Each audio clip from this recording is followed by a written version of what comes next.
Media পাড়ায় জানাজানি ছিল প্রবাল আর পেনোয়ার ম্যাচের খবর। সন্ধ্যা 4:30টায় সব দিক থেকে এগিয়ে থাকা পেনোয়ার সাথে মোকাবেলা করতে নামে প্রবাল নিউজ।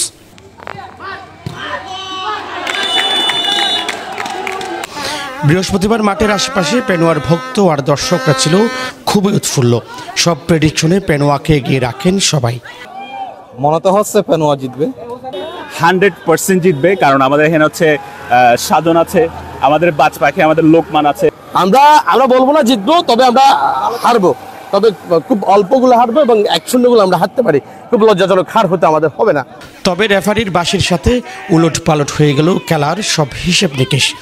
প্রস্তুতি থেকে শুরু করে সব কিছুতে অলস পড়ে থাকা প্রবাল নিউজ খেলার শুরুর 1.5 মিনিটের মাথায় পেনোয়ার জালে বল পাঠায় প্রবালের ফারুক। এই গোলে পুরো কারসাজি করে অ্যাসিস্ট করেন অধিনায়ক আফ্রিদি।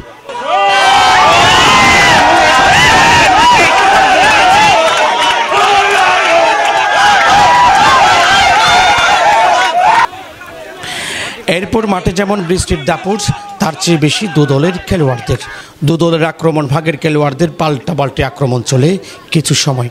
এরই মাঝে খেলার 6 মিনিটের মাথায় পেনোয়ার রক্ষণ ভাগ ভেদ করে প্রবালের এবারের গোলটি ডিফেন্ডার প্রিন্সের।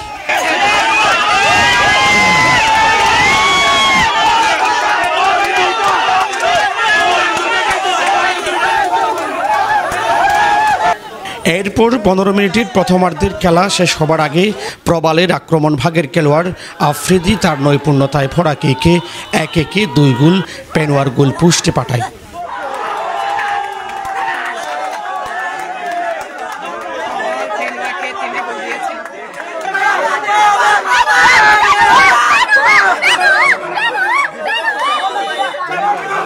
দ্বিতীয়ার্ধে শুরু হয় পেনোয়ার আক্রমণ। এবার প্রবালের গোলপোস্ট লক্ষ্য করে বল ধেয়ে আসছে পেনোয়ার পা থেকে। এরই মাঝে পেনোয়ার গোলকিপারকে ফাঁকি দিয়ে প্রবাল থেকে গোলটি করেন রিয়াজ।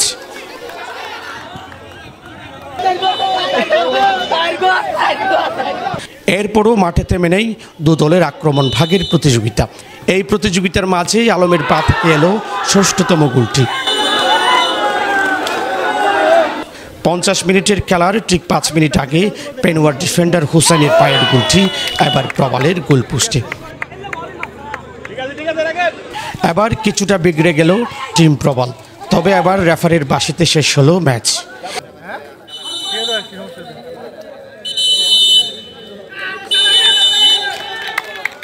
যে খেলার ম্যান অব দ্য ম্যাচ প্রবালের ক্যাপ্টেন আফ্রিদি, এবং 6-1 গোলে এগিয়ে থাকলো প্রবাল নিউজ।